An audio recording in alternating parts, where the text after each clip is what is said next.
በስመ አብ ወወልድ ወመንፈስ ቅዱስ አሃዱ አምላክ አሜን። በእግዚአብሔር ቤት በመቅደሱ እንገናኝ።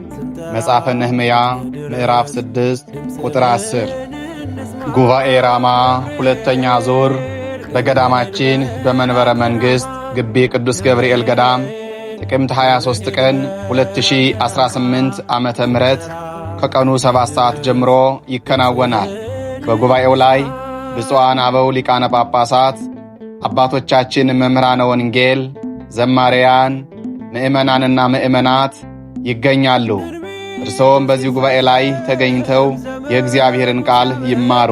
ጉባኤውን በአካል መጥተው መከታተል ላልቻሉ ወገኖቻችን መንበረ መንግሥት በተሰኘው የገዳማችን ሚዲያ በቀጥታ የምናስተላልፍ ይሆናል። አምላካችን እግዚአብሔር የዚያ ሰው ይበለን። ጉባኤ ራማ ሁለተኛ ዙር በመንበረ መንግሥት ግቢ ቅዱስ ገብርኤል ገዳም